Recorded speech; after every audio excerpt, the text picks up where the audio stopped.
They gave me a surprise vacation. Mom, you deserve a break.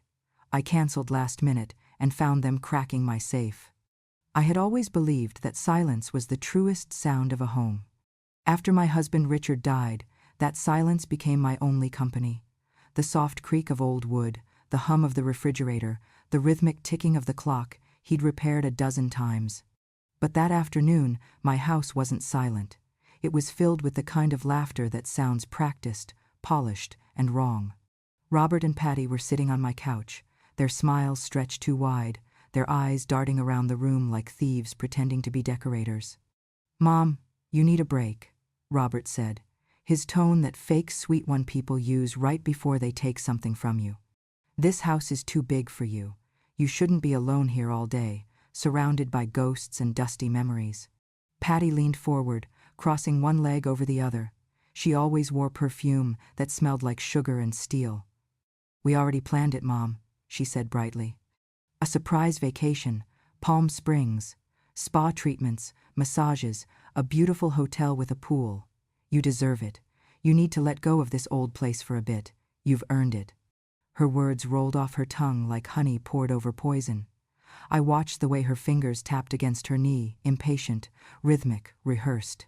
Robert's eyes avoided mine, flicking instead to the family portrait on the mantel, the one where he still looked at me like I was his safe place, not his burden. It's strange how quickly love can sound like dismissal when it's wrapped in pity. They told me the trip was their gift, that I wouldn't need to worry about anything. "We'll take care of the house, pay the bills while you're away," Robert said. He was careful with that phrasing, too careful. And then came the moment I had been waiting for, the real reason behind all that fake enthusiasm. "Actually, Mom," he added, clearing his throat, "we just need you to sign this small paper. It's just a temporary power of attorney, nothing serious, so we can handle the utilities and mail while you're gone, purely convenience." He slid the folder toward me like a man sliding a loaded gun across the table. I didn't touch it. Not immediately.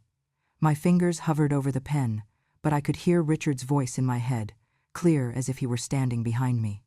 "Don't ever sign anything when they smile too much, Rosie." Robert and Patty watched me, waiting. The air between us felt heavy, thick with something unspoken. Their smiles didn't waver, but their eyes, those eyes told a different story. I looked down at the paper, then back up at them. "And why?" I asked, my tone light but sharp enough to cut glass. "Do you need legal authority to water the plants and check my mail?" Patty's smile flickered for a split second before she recovered. "Oh, come on, Mom. You're being paranoid. It's just standard paperwork. Everyone does this when they travel." I'd spent 40 years as an office accountant. I knew standard paperwork, and I knew when someone was lying. But I also knew how to play along. I set the pen down and smiled. "You're right, dear. Maybe I am being paranoid. Leave it here. I'll look it over after lunch." They exchanged a quick look, a tiny flash of frustration before the performance resumed. I pretended not to notice. "If you feel justice deserves celebration, smash that hype button. Let us keep stories like this alive, echoing far, far away. Your support helps us bring understanding and love to those who deserve it. Thank you so much. Keep listening." We had lunch together, though I couldn't taste anything. Patty talked about some influencer she followed who manifested abundance. Robert nodded along, pretending he cared. I studied them, memorizing every nervous twitch, every too eager smile. It wasn't the first time I had felt the edges of their greed pressing against me, but it was the first time I saw the shape of it so clearly. After lunch, Robert stood and stretched, like a man satisfied with his day's work. "We'll stop by tomorrow morning to help you pack," he said. "Your flight's early. Everything's arranged." Patty kissed my cheek. "You'll love it, Mom. The desert sunsets are magical. Just don't worry about anything here." Her perfume lingered long after they left, a cloying scent that filled the silence they'd disturbed. I sat in Richard's old chair and looked at the paper they'd left on the table. The title at the top read, "Limited Power of Attorney." Limited. My foot. I scanned the paragraphs: authorization over property management, banking transactions, correspondence, everything that mattered. I folded it neatly, placed it in my drawer, and locked it. They thought I would sign it, but I wanted time to see what they would do next when they thought I wasn't watching. For years I had blamed loneliness for the heaviness in this house. Now I realized it wasn't loneliness at all, it was vigilance, disguised as love. I looked out the window, at the garden Richard had built, the roses blooming just as they had the summer before he died. He had said once, "A garden is like trust, takes years to grow, one careless hand to destroy."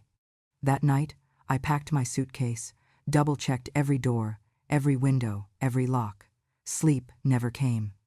By the time the sky turned gray, I was already dressed, waiting. I laid out my clothes neatly, placed Richard's old locket on top of the dresser, and told myself I would go through with the trip. But deep inside, something itched. A voice, quiet but persistent, whispered that this wasn't a vacation, it was an exit plan. Theirs, not mine. When I turned off the light, I looked back at the closed drawer with that unsigned paper inside. The pen still lay beside it, untouched. "Love," I whispered into the darkness, "should never sound like a farewell." I woke before dawn, the house silent and cold. Packing felt pointless, folding dresses I no longer wore, closing drawers that hid too much. When I opened my mother's old jewelry box, the air left my lungs. The sapphire earrings were gone. So was Richard's silver locket. I touched the empty velvet dents where they once rested. Instinct whispered that this wasn't forgetfulness, it was intrusion. After 35 years balancing ledgers, I knew when something didn't add up. At the airport, people hurried and laughed, but my fingers kept circling my phone. I wasn't leaving for a vacation. I was walking away from a question I already feared to answer. Then the announcement came. "Attention passengers, Flight 231 to Palm Springs has been canceled due to a mechanical issue. Please see the counter for rebooking." Canceled. I should have been annoyed, but the word felt like an omen. I gathered my things, already uneasy, when the phone buzzed in my bag. A message from Florence, my neighbor. "Rose, are you moving? 2 people are loading boxes from your garage into a white truck. Is everything okay?" My blood went cold. Florence was 82, sharp as a blade, the kind of woman who never meddled unless she had to. If she was texting, it meant something was wrong. I stood so quickly my book hit the floor. "I'm not moving," I whispered to no one. I called Florence, but it rang until voicemail. My pulse thudded in my ears. I didn't wait to rebook. I didn't even cancel my check-in. I walked straight out of the terminal, hailed the first taxi I saw, and gave the driver my address. The drive back felt longer than it should have. Every traffic light was red, every minute stretched thin. The driver tried to make small talk about the weather, about the freeway closures, but I barely heard him. I kept imagining my home being emptied one drawer at a time, the quiet invasion of hands that once called me Mom. When we turned onto my street, the late afternoon sun spilled across the pavement, warm and golden. The sight of my house made my stomach twist. The front door was half open. A white moving truck idled in the driveway, engine humming. I told the driver to wait. From the sidewalk, I could already hear it, the faint clang of metal from inside, steady, rhythmic, like someone prying something loose. I stepped closer. My heartbeat seemed to echo that sound. Through the crack in the door, I saw them. Robert stood in front of my safe, sleeves rolled up, a crowbar in his hands. Patty knelt beside him, rifling through folders and drawers, stacking envelopes and jewelry boxes into a crate. My breath caught. I didn't make a sound, not yet. I just watched. It's strange, how your mind detaches in moments like that, how you can see your child committing a crime against you and still think about the way his hair used to fall into his eyes when he was little. Robert muttered something, his voice tight. "Where the hell does she keep the key?" Patty's reply was flat, practical. "Just break it, we're almost done." That was when something inside me snapped, not in panic, but in precision. I pushed the door open fully. The hinges creaked, loud as thunder in the quiet. Robert froze mid-motion. The crowbar hung limp in his hand. Patty turned, her face pale, then quickly rearranged itself into a smile that didn't reach her eyes. "Mom," she said lightly, too lightly, You're back early. We thought you'd be on the plane by now. I looked at the crowbar, then at the open drawers, the half-filled box on the floor. My voice came out calm, colder than I felt. What are you doing in my house? Robert straightened, hiding the tool behind him like a guilty child. You weren't supposed to. I mean, we were just helping, Mom. You said you wanted to organize before selling, remember? I said nothing of the sort. Patty took a step forward, trying to reach for my arm. You're overreacting. We just thought it'd be easier if… I stepped back. Easier for who? The air went still. Outside, the wind rustled the bougainvillea vines along the fence, their petals scattering like small red warnings. Robert's eyes darted toward the safe again, then back to me. You don't understand. You're old, Mom. You can't handle all this alone. We're trying to help before something happens. I could see his pulse beating at his temple, fast and erratic. The man who once begged me to teach him how to balance a checkbook now stood in my living room, sweating over the theft of his mother's life. For a moment, no one spoke. Then I took one slow breath and said quietly, You're not helping me. You're erasing me. Patty's mouth opened, ready with another lie, but I was already walking toward the phone on the counter. My voice didn't tremble when I said, Get out of my house. The sound of that crowbar dropping onto the tile was louder than I expected. In the fading light, I saw their faces clearly for the first time, not my family, not anymore, but strangers wearing the memories of people I used to love. Robert's face went pale, his mouth opening and closing like a fish gasping for air. Mom, you weren't supposed to be here yet, he stammered. We were just cleaning up a few things for you before your trip. Cleaning up, I repeated, stepping farther inside. The air smelled like dust and metal. The moving truck outside hummed quietly, its back door wide open. From where I stood, I could see boxes already stacked inside my boxes. I caught the gleam of my dining chairs, the ones Richard and I had bought for our 10th anniversary, and the faded blue toy car Robert used to play with when he was 6. Patty straightened, brushing her hands on her jeans. Her tone was smooth, almost bored. You shouldn't get upset, Mom. We're just helping you downsize. You don't need all this anymore. You're almost 70. What's the point of hoarding things that'll just collect dust? I looked past her at the safe, its door hanging open, papers scattered across the floor, bank statements, property deeds, Richard's will, every document that anchored my life. The sight hit harder than any slap could have. Put everything back, I said. Patty gave a small laugh, the sound brittle and sharp. Put it back? Don't be ridiculous. You've had these things locked away for years. Money, property, jewelry. What good are they doing for you? You live alone. You never go anywhere. This, she gestured around the room, could actually make someone's life better. Someone? I asked quietly. You mean yours? Robert finally found his voice, defensive and shaky. You think I want this, Mom? You think I want to be here breaking into your house? You left us no choice.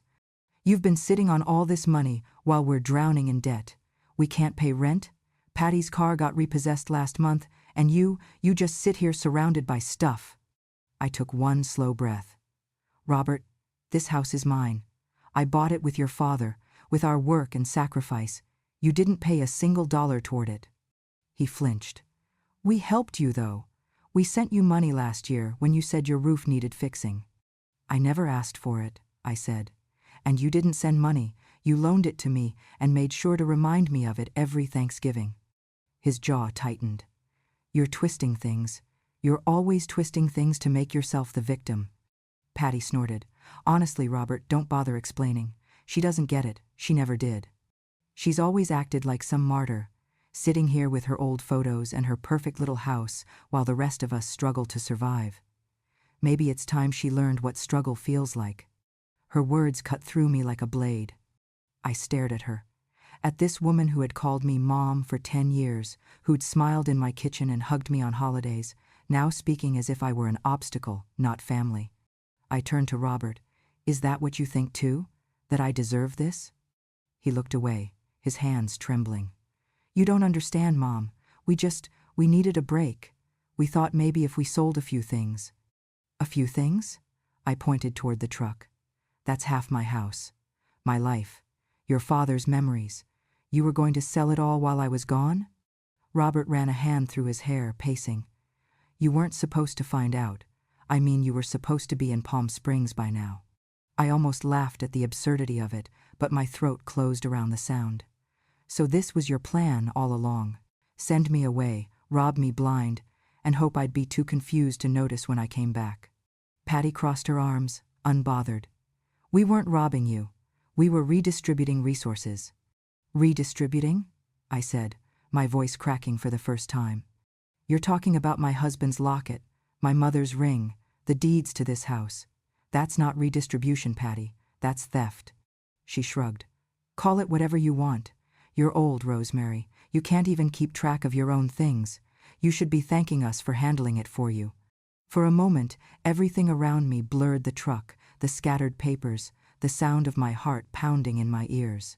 I looked at my son, really looked at him, and I didn't see the boy who used to bring me dandelions from the yard, or the teenager who called home from college just to say goodnight. I saw a stranger, his face carved by resentment and greed. Filialness, I whispered, the word foreign and bitter on my tongue. Is this your version of love, Robert? He met my gaze with anger instead of shame. Love doesn't pay bills. You think keeping all this means anything?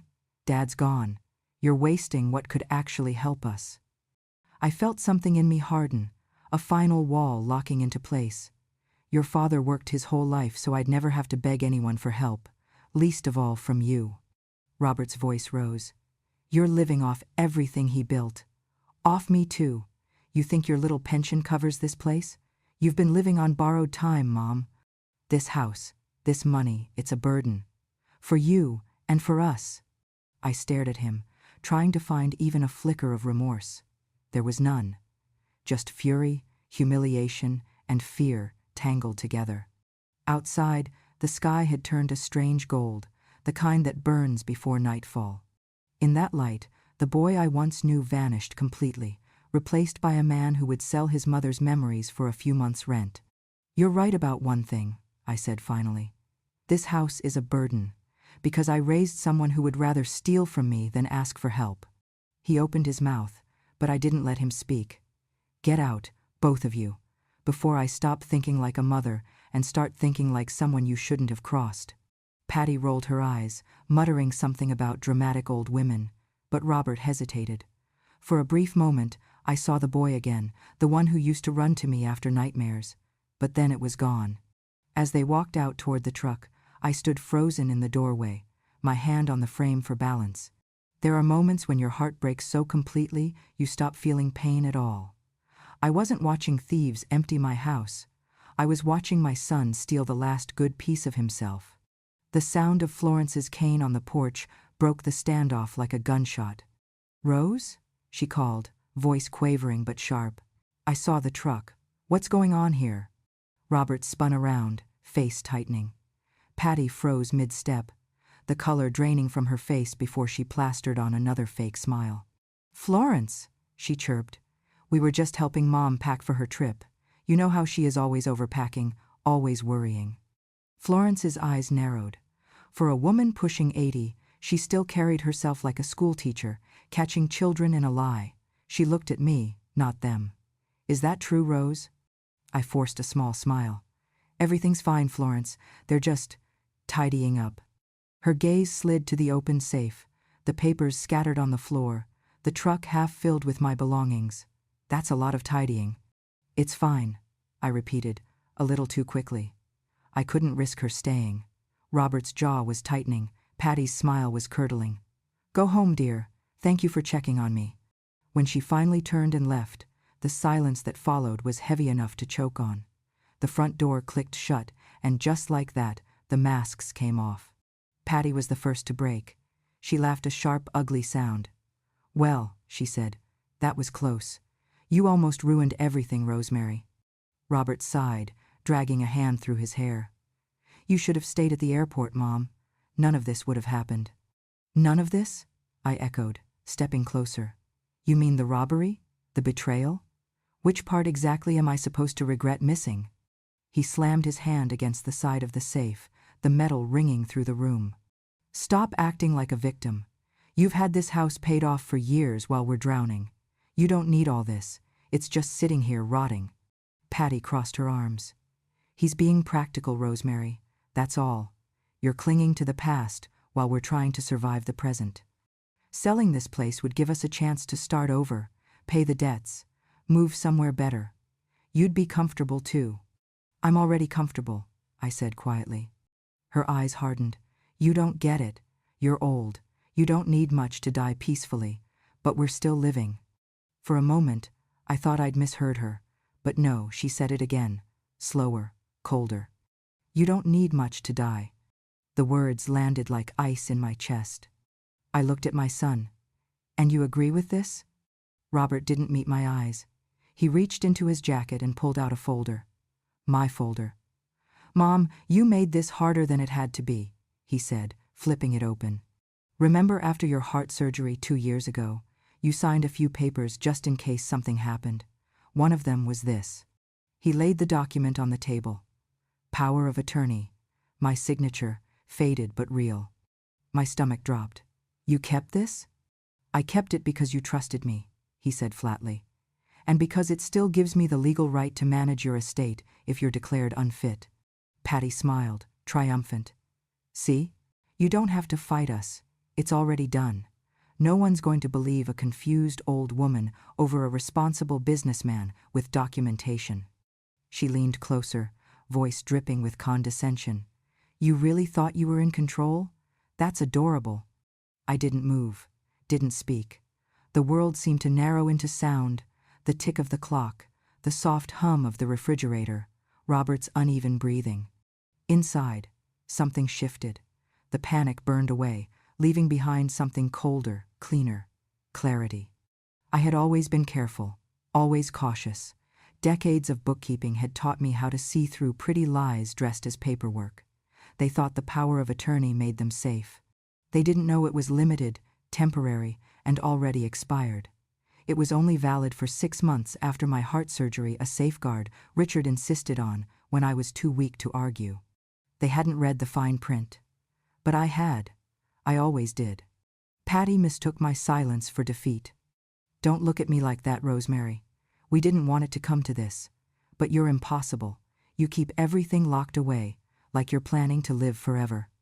Maybe I was, I said softly. Robert slammed the folder shut. Enough. You're not thinking clearly. Let's just... I'm thinking more clearly than you ever have, I interrupted.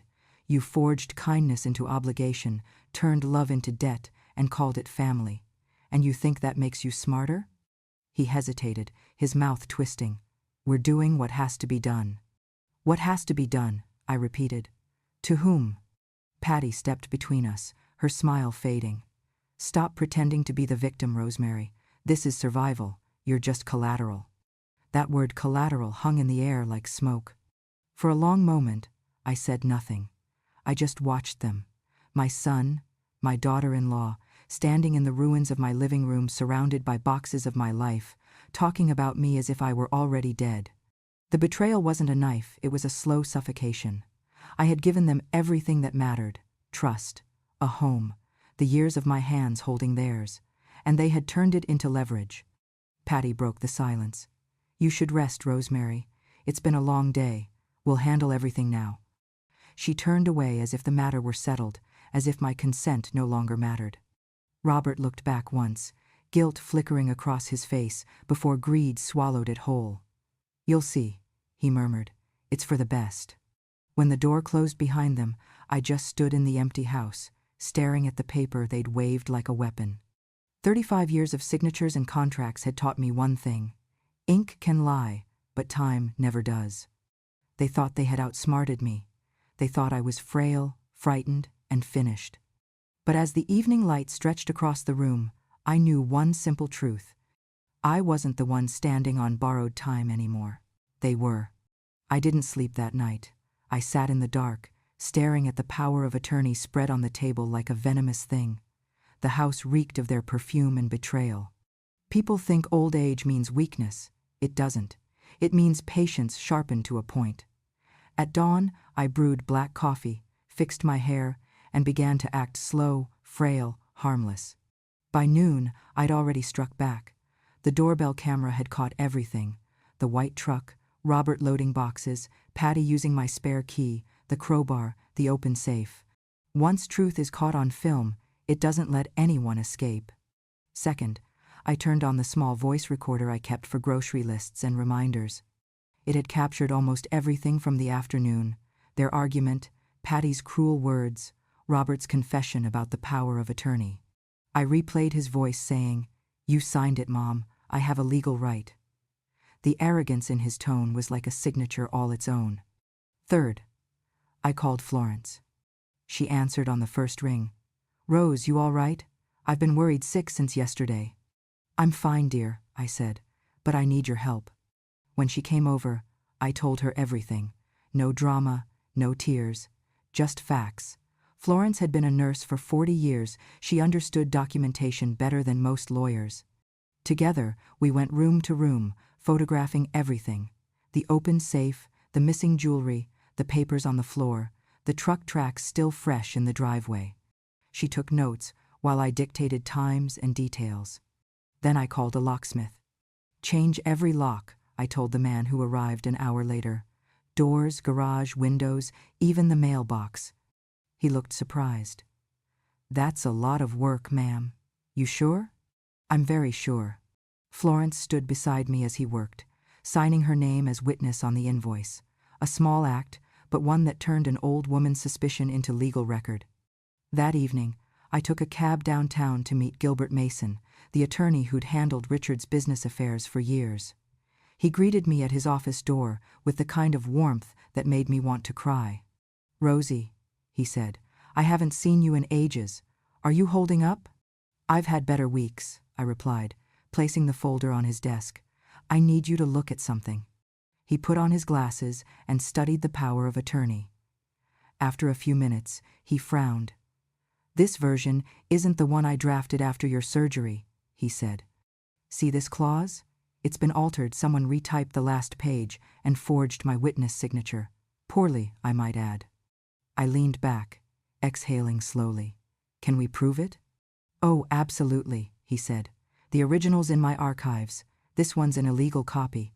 Whoever did it committed fraud. But," he paused, "you'll want to gather more before you go to the police. Let's make sure they hang themselves with a full rope." The corner of my mouth lifted. "You always did have a way with metaphors." He chuckled. "So did Richard. You still keeping good notes?" I smiled faintly. "Better than ever." By the time I left his office, the city was wrapped in twilight. The streetlights flickered on, one by one, and I felt the strange calm that comes when fear burns itself out. That night, I sat at my kitchen table and began writing. Not in the diary I used to keep for memories, but in a new ledger, a record of truth. April 14th, 5:42 p.m. Robert and Patty found attempting to open safe. Evidence: video footage, audio recording. Witness: Florence Miller. April 15th, 9:10 a.m. Locksmith replaced locks, invoice signed. April 15th, 2:30 p.m. Meeting with attorney Gilbert Mason. Power of attorney confirmed the fraud. Every entry is neat, precise, dated. I wrote the way I used to in the office, when numbers were my language and accuracy my weapon. Before bed, I composed an email to Robert and Patty. I didn't raise my voice, didn't accuse. I simply wrote what needed to be said. To Robert and Patty, "I don't need to reclaim your love. I only intend to reclaim my life. You taught me that kindness without respect is just manipulation. I'm done playing the fool. All communication from now on will go through my attorney. Do not return to my property. Rosemary."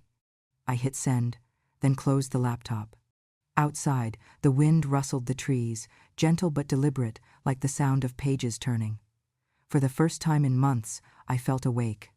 They had built their scheme on my supposed weakness, but they forgot something essential. People like me remember everything. We file, we record, we keep receipts, because we've spent our lives cleaning up after those who don't. They thought they'd written me out of my own story. But I still held the pen. 2 weeks passed before the world began to close in on Robert. It started with a phone call from his office, one of those sharp, clipped conversations that drain the color from a man's face. I overheard it from the porch where I sat watering my plants.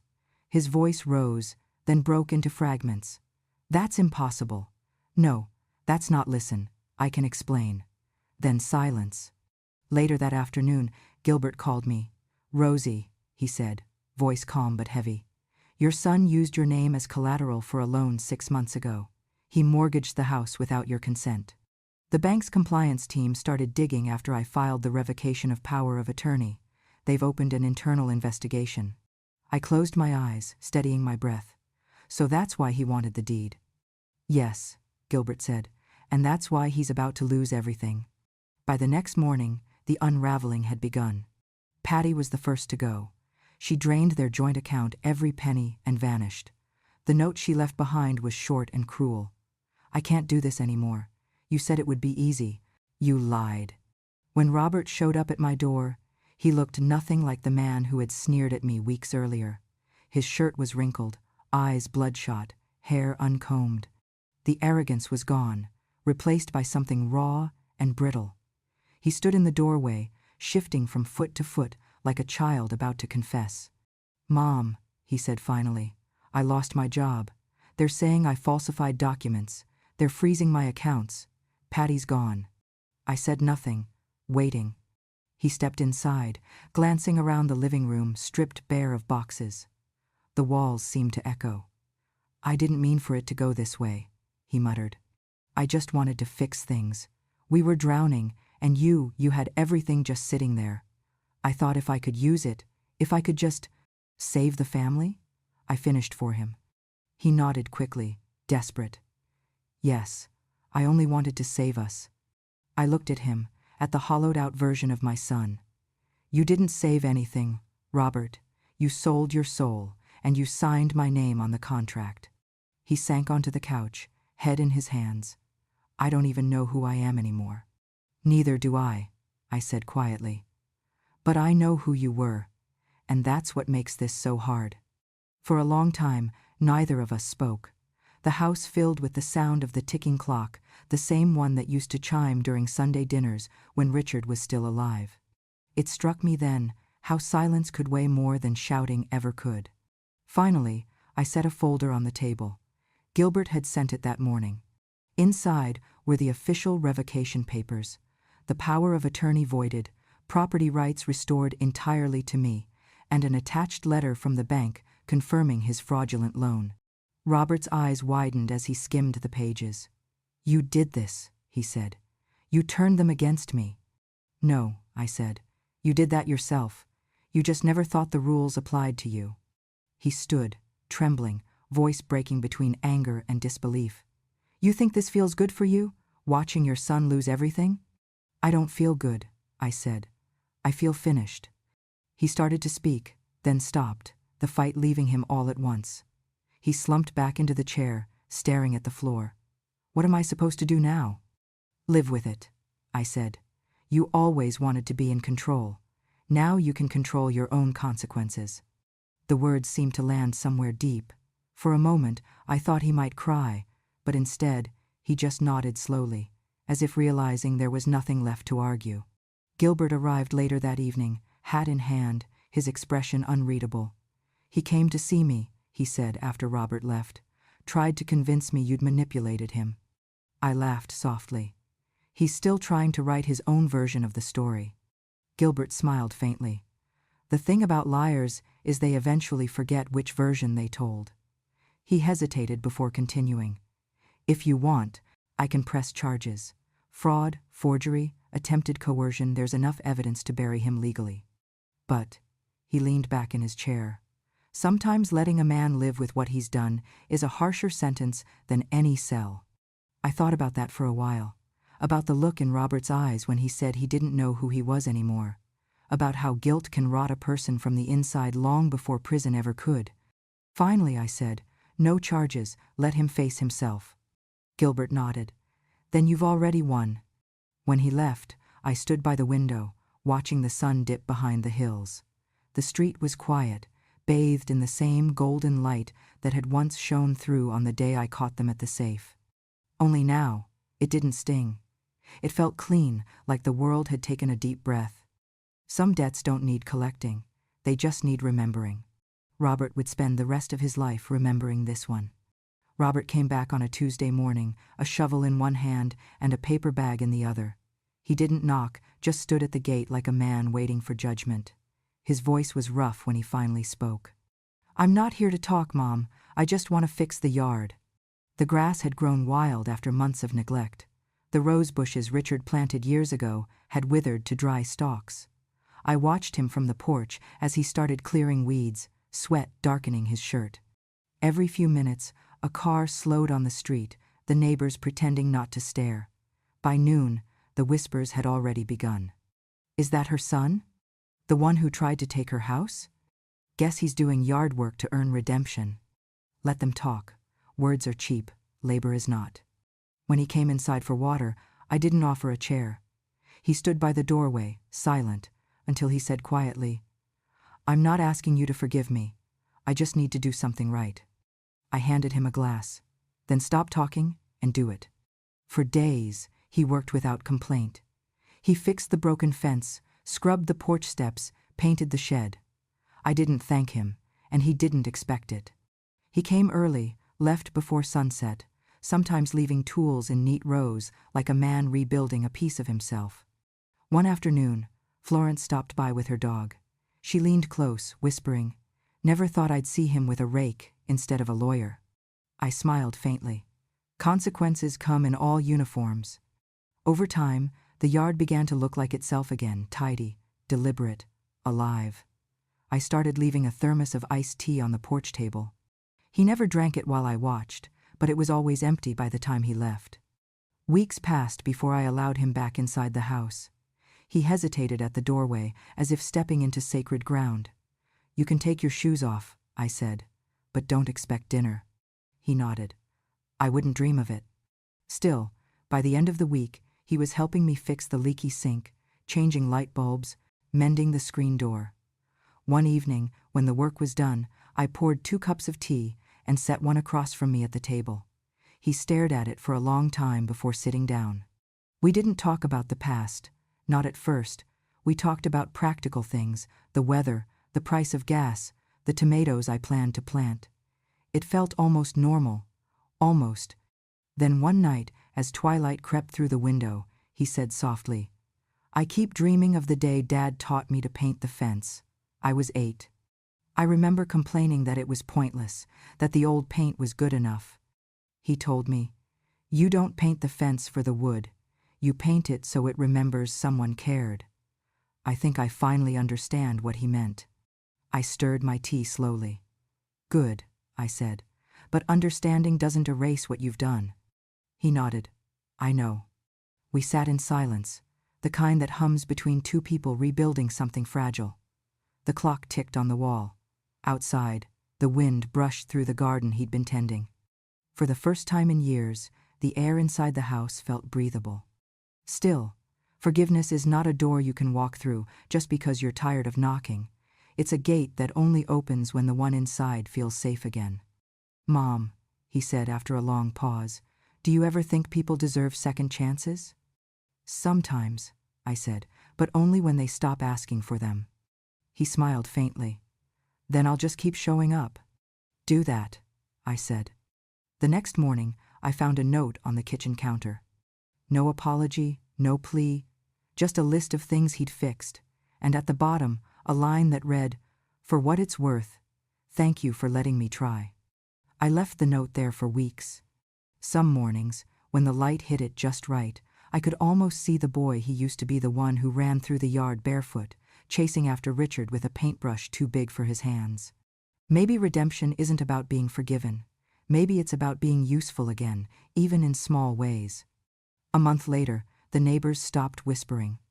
Florence started bringing him lemonade. People nodded when he passed by, as if hard work had rewritten his reputation one afternoon at a time. That night, as we finished fixing the last hinge on the shed, he said quietly, "I know this doesn't make it right." "It doesn't," I agreed. but it makes it less wrong." He smiled, tired but sincere. "That's enough for me." I looked at him, the man who had stolen from me, betrayed me, and now knelt in my dirt, rebuilding what he once tried to erase. The ache in my chest was still there, but it no longer burned. "Robert," I said, "your father once told me forgiveness is like pruning. You cut the dead branches, but you don't throw away the tree. You wait to see if it grows again." He met my eyes. "Do you think I will?" "I don't know," I said honestly, "but I'm willing to watch." And that was the truest thing I'd said in years. A year later, the house no longer looked like a battlefield. The walls were a soft cream again, the color Richard had once called honest sunlight. The front garden, his garden, was alive with color, lavender, marigolds, and the white roses he'd planted for our anniversary. I'd spent months restoring it, but truth be told, it restored me first. Robert still came by every Saturday. He parked at the curb, never in the driveway, as if too respectful or too guilty to cross that invisible line without permission. He brought groceries sometimes, or tools, or just himself with calloused hands and quieter eyes. He was thinner, humbler, the kind of man who looked like he'd learned the taste of silence. Patty was gone. Completely. No letters, no calls, no trace online. Florence once joked she'd probably fled to Arizona to start stealing from another family, but I didn't laugh. Some disappearances don't deserve jokes. They deserve forgetfulness. Robert had found steady work at a repair shop. Modest, tiring, but honest. He paid small amounts each month toward the restitution agreement cash, never excuses. He refused to call it repayment. "It's not about the money, Mom," he'd said once, placing the envelope on the table. "It's about returning something to gravity." I didn't answer. I just nodded. In early spring, Gilbert sent me a thick envelope with his familiar signature in blue ink. Inside was a single-page letter. "This is to certify that the property at 2180 Oakwood Avenue is now and permanently registered under the sole ownership of Mrs. Rosemary Baker." I held the paper against my chest for a long while. The house that had been nearly stolen, the life that had almost been rewritten, was now truly mine again. No loopholes, no signatures but my own. Florence came by that afternoon with a small box wrapped in tissue paper. "Before you open it," she said, "promise me you won't cry. I'm too old to handle sentimental puddles." Inside was a locket, silver, simple, and heavier than it looked. On one side was a photo of Richard, his soft smile frozen in time. On the other, a picture of Robert as a boy, maybe 7 or 8, with grass stains on his cheeks.